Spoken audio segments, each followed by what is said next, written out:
Halo, apa kabar Anda semua? Semoga selalu dalam keadaan sehat walafiat. Senang sekali kita ketemu lagi bersama dengan Bung Rocky dan saya Husbun Arif. Ini akhir pekan ya, Bung Rocky. Hari Ahad ini libur-libur, tapi situasinya karena menjelang pemilu tetap sangat serius ini.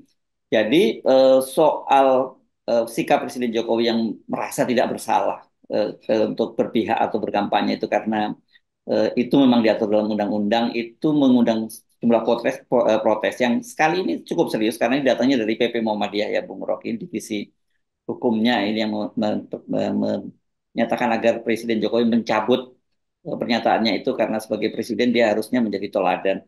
Tapi sebelum kita bahas itu Bung Rocky, kita mesti sampaikan salat ya Bung Rocky. Kemarin kan kita membahas soal bahwa di Mahkamah Konstitusi ada norma yang mengatur soal itu ya kemarin Hmm. kita bahas, tapi ternyata itu baru berupa gugatan gitu ya, Bung Rocky. Saya bacain supaya nggak salah ininya ya, apanya penjelasannya seperti ini, Bung Rocky.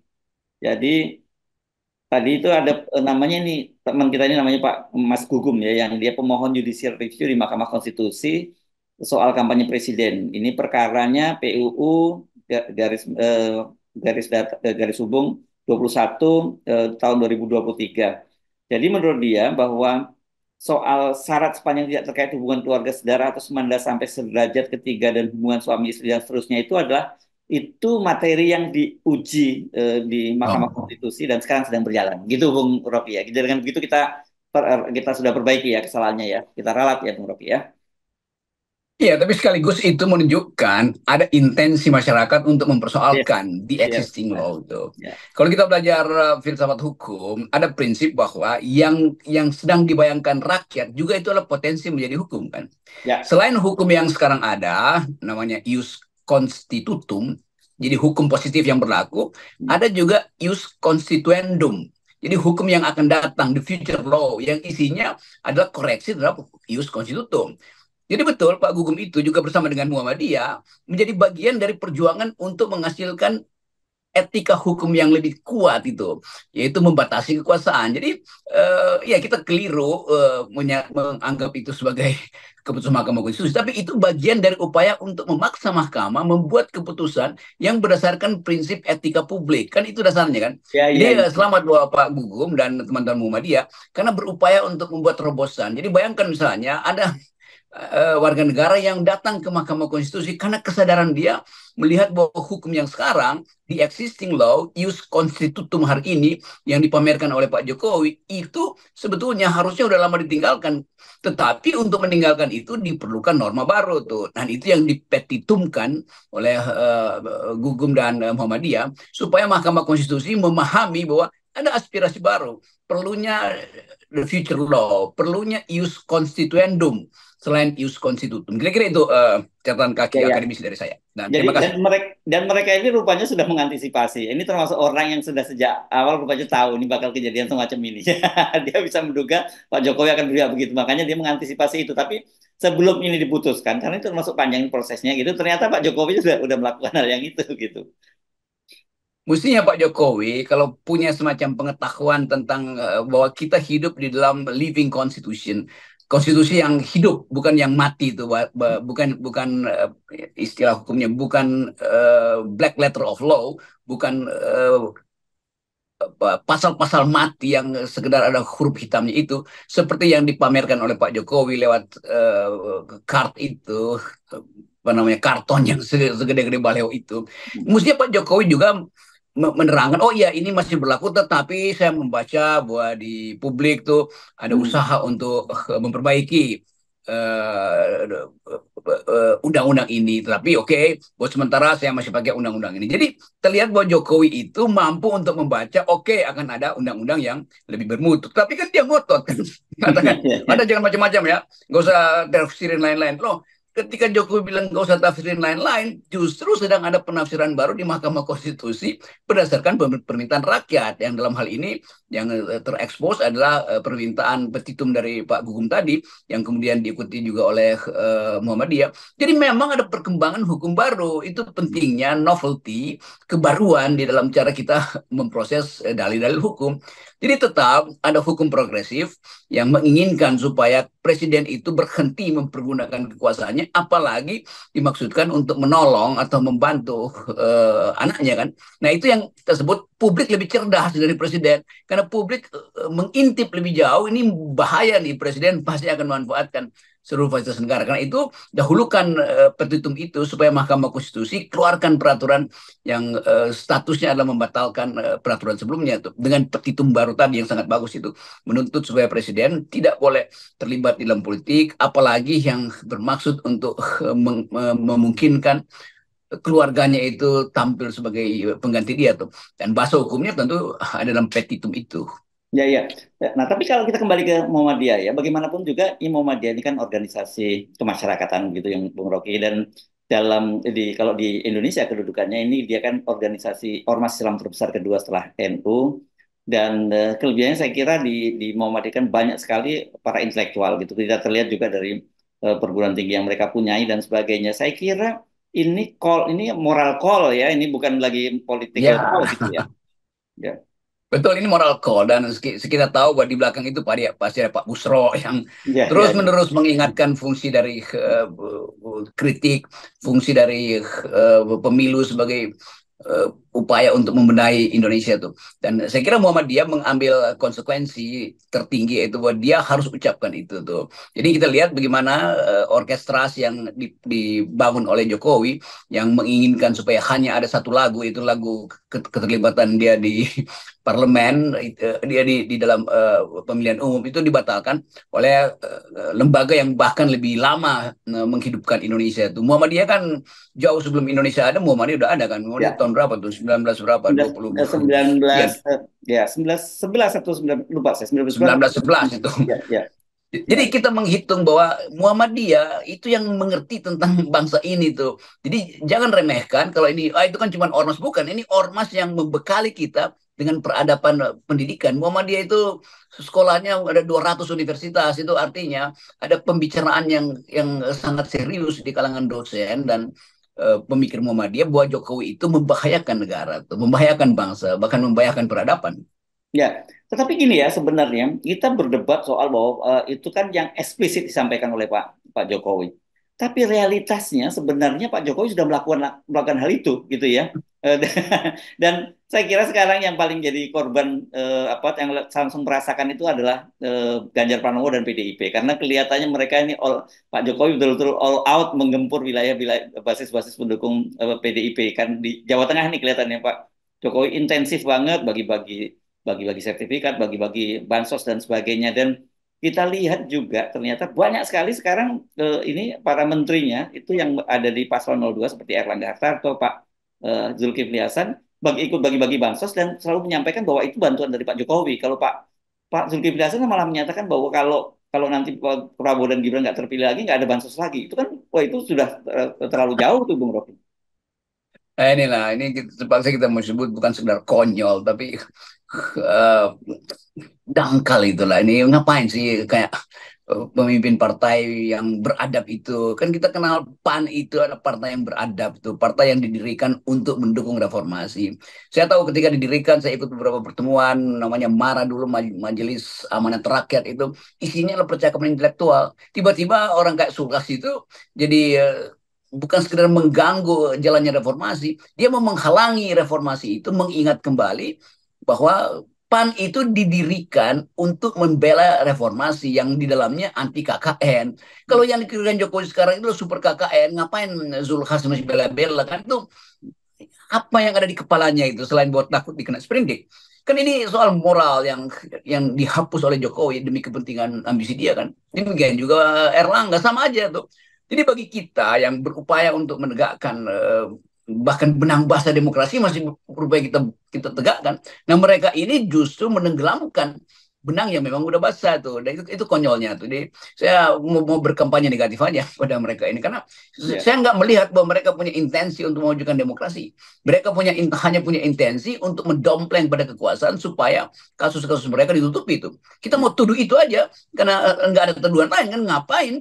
Kalau Anda misalnya Bapak Zulkifli, Pak Erlangga ada di posisi membela Jokowi, ya oke, bela aja Jokowi sebagai orang yang sedang menitiskan kekuasaannya pada dinastinya, nggak ada soal itu.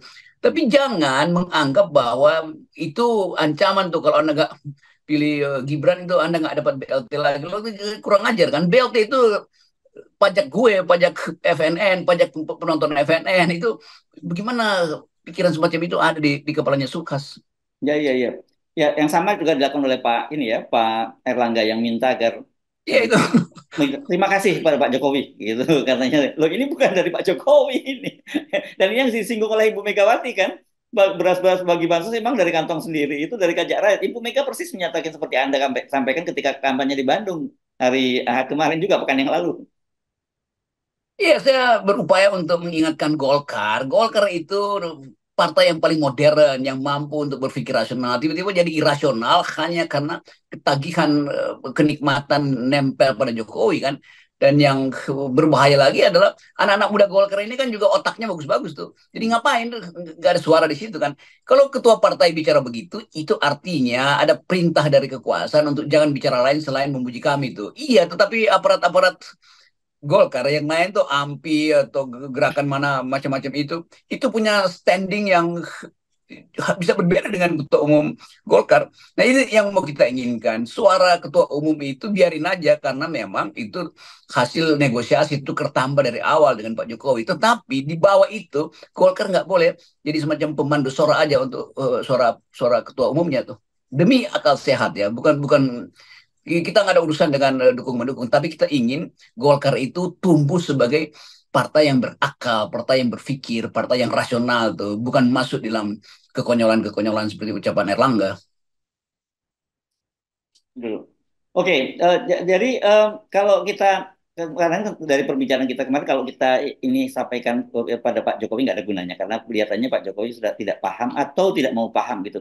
Tetapi saya kira tetap saja apa-apa yang seperti dilakukan oleh Muhammadiyah dan sebagainya itu tetap harus disuarakan karena ya kita nganggap Pak Jokowi itu bagian dari masa lalu lah. Kita mesti mengingatkan masa depan kita supaya lebih baik gitu ya Bung Rocky ya. Itu yang kita mau ingin terangkan tuh bahwa kalau kita bicara Golkar misalnya, toh tokoh-tokoh di situ kebanyakan HMI, kebanyakan Ya. HMI adalah Muhammadiyah juga kan. Hmm. Sebetulnya kan itu ada sambungan aja dari ormas yang lebih lama menghidupkan wacana pendidikan dan wacana akal sehat itu Muhammadiyah tuh. Dan kita mau lihat bagaimana misalnya kayak Haji Ahmad Dahlan kan, dulu memilih untuk mendirikan Muhammadiyah supaya bangsa ini dihidupkan dengan pengetahuan tuh. Kalau Pak Ahmad Dahlan memilih jadi caleg ya mungkin udah pakai rompi kuning juga tuh atau rompi orange beliau tuh. Tapi beliau sadar bahwa negeri ini mesti dididik, dibesarkan dengan pengetahuan supaya ada basis untuk menghasilkan peradaban tuh. Jadi Muhammadiyah memang konsisten memelihara peradaban. Nah, beberapa tokoh Muhammadiyah memang yang menyimpang-nyimpang aja karena godaan material. Tapi oke, secara institusi kita masih anggap Muhammadiyah itu adalah panduan kita ketika ada kegelapan di dalam wilayah konstitusi itu. Dan dia kasih terang baru bahwa Jokowi itu adalah penggelap konstitusi. Ya, ya. Tetapi saya kira mestinya ya Bung Rocky, ini para tokoh-tokoh masyarakat, para politisi dan sebagainya, terus para penggiat penggiat civil society dan sebagainya, nggak boleh hanya berhenti pada pada menyeru hanya bicara menganggap bahwa ini nggak benar. Harus ada langkah konkret saya kira sebenarnya mereka apakah semacam kayak dulu kan kita sering menyinggung harus ada tokoh-tokoh bangsa yang bertemu gitu untuk menyatakan bahwa ini situasinya sebenarnya sudah darurat loh sebenarnya sebagai berbangsa dan bernegara. Ini nggak ada kaitannya dengan pilpres, tapi saya kira apa yang dilakukan oleh Pak Jokowi itu serius membahayakan masa depan bangsa ini, membahayakan demokrasi kita, dan lebih parah lagi membahayakan masa depan bangsa dan negara kita. Itu yang kita maksud bahwa tokoh-tokoh ini yang punya masa terutama itu dan Yes. punya standing panjang di dalam pergerakan politik bangsa ini.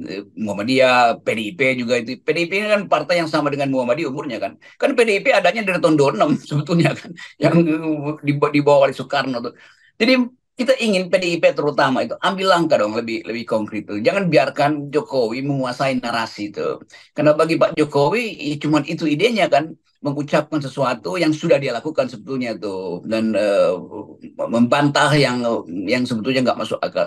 Jadi Pak Jokowi sebagai presiden gagal untuk membela kepentingan demos ini, rakyat ini dan memberontakkan demokrasi. Nah PDIP partai yang memakai nama demokrasi bahkan perjuangan, nah mesti berjuang untuk menegakkan kembali nilai-nilai ini kan. Jadi ya, cuma itu yang diharapkan rakyat sebetulnya tuh. Sisanya adalah urusan sejarah atau urusan alam semesta lah. Yang penting ada langkah politik dari PDIP. Karena sebab bahayanya narasi Pak Jokowi ini kan dibungkus dengan semacam kerelaan untuk turun ke bawah, membawa sendiri benda-benda yang bisa dimasukkan ke perut melalui goodie bag itu tuh, dan mengatakan bahwa iya ini saya pro rakyat macam. Tetapi rakyat kecil kan nggak mengerti proses pembentukan APBN, bahwa itu datang dari pajak rakyat, bukan karena filantropis dari Presiden Jokowi kan. Nah ya, ini sebetulnya mesti diterangkan pada wong cilik yang masanya ada di PDIP, bahwa mereka itu menerima sesuatu dari kader paling buruk dari partai. Itu mesti sinyalnya mesti nyampe tuh.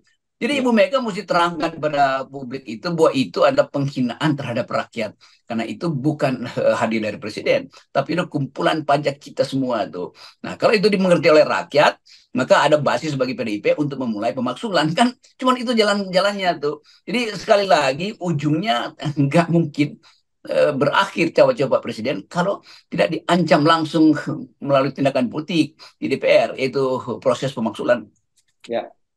Ya, dan ini sebenarnya manipulatif ya, kalau kita lihat kan, karena mereka menggunakan itu sebagai instrumen politik, dan itu kelihatan sekali kan bansos ini. Dan yang menyedihkannya itu kita ini, karena kan tentu saja dalam pemilu itu suatu suara kelas bawah atau profesor sekalipun itu kan sama gitu. Dan kita sekarang ini bertanding ini antara mereka-mereka yang di bawah yang dimanipulasi oleh penguasa dengan bansos, dengan akal-akal pikiran yang sedang tumbuh sekarang di perkotaan begitu. Sayangnya ini kan bagaimanapun juga populasi mereka ini masih tetap jauh lebih besar. Bayangkan Bung Rocky, kalau katakanlah yang dapat bansos itu sekitar 22 juta. Ya kan, 22 juta keluarga, dan kemudian kalau kita konversi jadi satu keluarga itu hanya 3 orang saja, itu udah 66 juta Bung Rocky, dan itu sudah mengubah peta suara. Bayangkan kalau masa depan kita seperti itu dipertaruhkan. Itu yang lagi diintai dengan baik oleh publik internasional yang menganggap bahwa Indonesia akhirnya kembali pada politik yang dangkal kan. Kalau kita bicara dengan wartawan-wartawan asing, mereka anggap bahwa memang didesain dari awal untuk memelihara kebodohan sehingga tidak ada kritisisme, untuk sekedar mengisi perut supaya otak nggak perlu bekerja kan. Nah itu yang dikerjakan oleh Pak Jokowi lewat BLT. Nah yang kita ingin supaya partai-partai modern, PAN, Golkar sebetulnya hentikan itu, karena itu juga menghina kalian sendiri kan. Kalian tahu itu nggak benar, ngapain kalian masih pro kan? Lebih baik sebetulnya PAN dan Golkar ini fokus pada legislatif tuh, supaya ada kader-kader bagus masuk ke PAN dan Golkar itu, lalu kuasai DPR sehingga mungkin masih masih mungkin untuk menghasilkan kebijakan yang baru nanti tuh. Kalau presidennya dibayangkan bahwa Golkar masih akan masuk kabinet Prabowo dan Gibran, ya udah itu ya boleh aja. Tetapi batas akal sehatnya mesti ada dong. Mhm. Batas atau kepantasan cara berpikir itu kan Anda akan dinilai, tuan-tuan yang ada di Golkar dan PAN, kok dangkal betul cara Anda membaca APBN ya kan, itu dasarnya begitu tuh. Nah kita hanya mampu untuk mengucapkan itu karena kita nggak punya masa itu. Yang punya masa itu PDIP, yang punya masa itu Golkar tuh. Jadi dia punya masa pun tidak mampu untuk berpikir, padahal masa itu bagian dari upaya dia untuk duel politik kan. Jadi kalau begitu kita ambil kesimpulan bahwa ini partai-partai yang sprindiknya itu ada di saku Jokowi sehingga ketakutan semua. Ya. Padahal saku Jokowi isinya adalah kartu, macam-macam kartu yang udah dikeluarin, kecuali satu kartu yang belum dikeluarin itu kartu Indonesia Dungu. Oke, Bung Rocky, tadi Dia mau pakai sendiri itu. ya, ya. Tadi saya coba browsing-brosing ya, soal Muhammadiyah itu. Ternyata Muhammadiyah itu tahun 1912, Bung Rocky, 18 November 2012. Jadi dia, kalau kalau NU itu tahun 1926 ya. Jadi memang Muhammadiyah lebih lebih tua dari PDI, dari NU gitu ya. Jadi kesalahan perbaiki juga ya tadi, ralat kita soal lahirnya Muhammadiyah. Iya, saya sebutnya 1911 tuh. Jadi kita anggap aja perencanaannya 1911.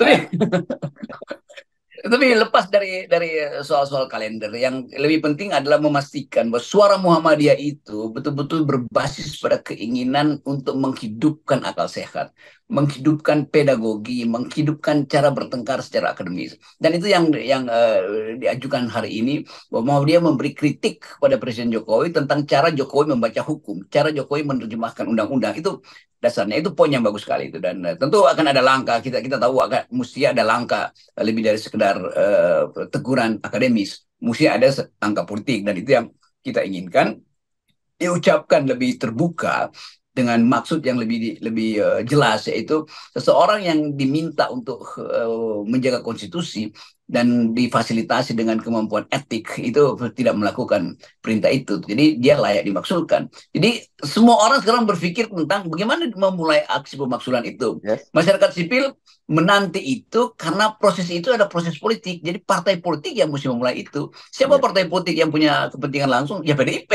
Kan itu intinya kan. Kan Ya. bukan BEM dan LBH atau WALKI itu. Ini Ya. adalah urusan politik untuk memproses itu. Dan masyarakat pasti akan mendukung itu. Karena udah keterlaluan yang dipamerin oleh Pak Jokowi. Makin lama dia suruh semua orang untuk cari undang-undang yang pokoknya gua nggak boleh salah. Kira-kira itu yang Ya. dibikin Pak Jokowi setiap malam. Ya. Ya. Oke, baik. Terima kasih, Bung Rocky. Ya, kita Oke, close Bung Rocky. Yuk. siap.